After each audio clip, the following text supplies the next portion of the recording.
My father could have been a great comedian, but he didn't believe that that was possible for him. And so he made a conservative choice. Instead, he got a safe job as an accountant. And when I was 12 years old, he was let go from that safe job. And our family had to do whatever we could to survive. I learned many great lessons from my father, not the least of which was that you can fail at what you don't want. So you might as well take a chance on doing what you love. It's not the only thing he taught me, though. You know, I watched the effect of my father's love and humor and how it altered the world around me. And I thought, that's something to do. That's something worth my time. It wasn't long before I started acting up. You know, people would come over to the house and they'd be greeted by a 7-year-old throwing himself down a large flight of stairs. They would say, "What happened?" And I would say, "I don't know. Let's check the replay." I'd go back to the top of the stairs and come back down in slow motion.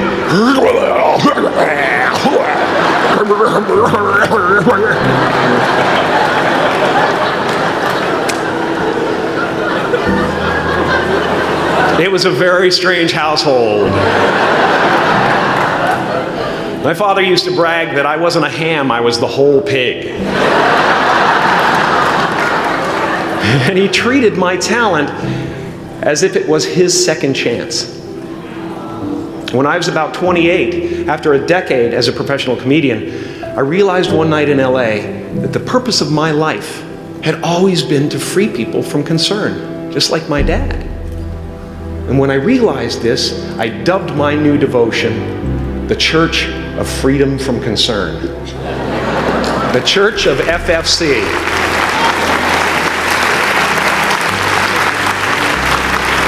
And I dedicated myself to that ministry. What's yours? How will you serve the world? What do they need that your talent can provide? That's all you have to figure out. As someone who's done what you're about to go and do, I can tell you from experience, the effect you have on others is the most valuable currency there is. Because everything you gain in life will rot and fall apart, and all that will be left of you is what was in your heart. My choosing to free people, from concern got me to the top of a mountain. Look where I am. Look what I get to do. Everywhere I go. I'm going to get emotional because when I tap into this, it really is extraordinary to me. I did something that made people present their best selves to me wherever I go. I've often said that I wished people could realize all their dreams and wealth and fame, and so that they could see that it's not where you're going to find your sense of completion. Like many of you, I was concerned about going out into the world and doing something bigger than myself, until someone smarter than myself made me realize that there is nothing bigger than myself. Because life doesn't happen to you, it happens for you. How do I know this? I don't, but I'm making sound, and that's the important thing. That's what I'm here to do. Sometimes I think that's the only thing that's important, really, you know? It's just letting each other know we're here, reminding each other that we're part of a larger self. Your job is not to figure out how it's going to happen for you, but to open the door in your head, and when the door opens in real life, just walk through it. And don't worry if you miss your cue, because there's always doors opening. They keep opening. And when I say life doesn't happen to you, it happens for you, I really don't know if that's true. I'm just making a conscious choice to perceive challenges as something beneficial so that I can deal with them in the most productive way.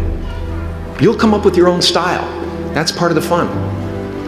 Oh, and why not take a chance on faith as well? Not religion, but faith. Not hope, but faith. I don't believe in hope. Hope is a beggar.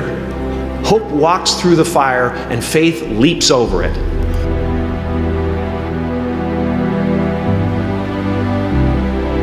I used to believe that who I was ended at the edge of my skin.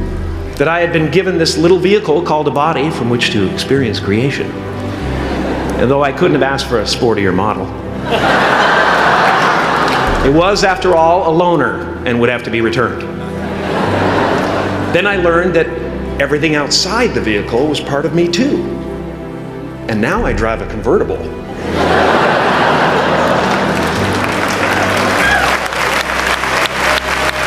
Yeah, man. Top down, wind in my hair. Woo! I am elated and truly excited to be present and fully connected to you at this important moment in your journey. I hope you're ready to open the roof and take it all in. You are the vanguard of knowledge and consciousness, a new wave in a vast ocean of possibilities. On the other side of that door, there's a world starving for new ideas, new leadership. I've been out there for 30 years. She's a wildcat. Oh, she'll rub up against your leg and purr until you pick her up and start petting her, and then out of nowhere she'll swat you in the face. It can be rough out there, but that's okay, because there's soft serve ice cream with sprinkles. I guess that's what I'm really trying to say here today. Sometimes it's okay to eat your feelings.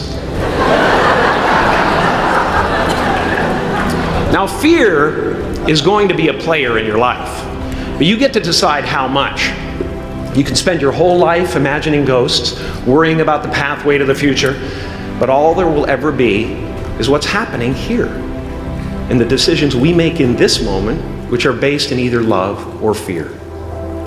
So many of us choose our path out of fear disguised as practicality. What we really want seems impossibly out of reach and ridiculous to expect, so we never dare to ask the universe for it. I'm saying I'm the proof that you can ask the universe for it. Please.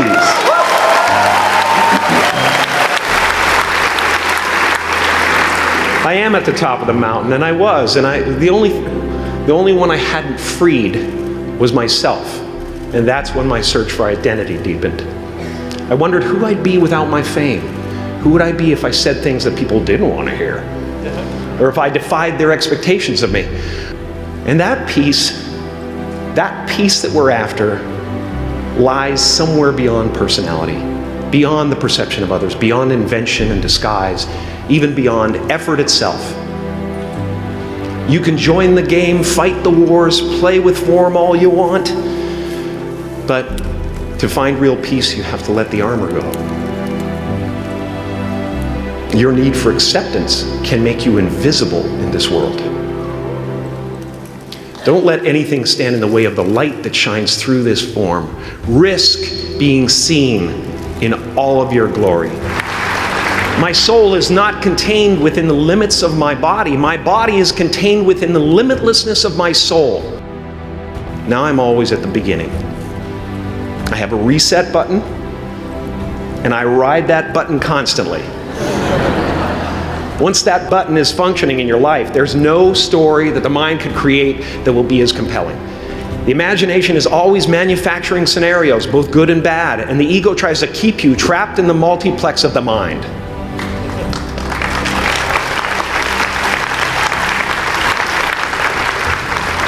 Our eyes are not viewers, they are also projectors that are running a second story over the picture that we see in front of us all the time. Fear is writing that script, and the working title is, I'll Never Be Enough. I had a substitute teacher from Ireland in the 2nd grade that told my class during morning prayer that when she wants something, anything at all, she prays for it and promises something in return, and she always gets what she wants. Well, I'm sitting at the back of the classroom, thinking, wow, my family can't afford a bike, So I went home and I prayed for one. And I promised I would recite the rosary every night in exchange. Broke that promise. But 2 weeks later, I got home from school to find a brand new Mustang bike with a banana seat and Easy Rider handlebars. Yeah.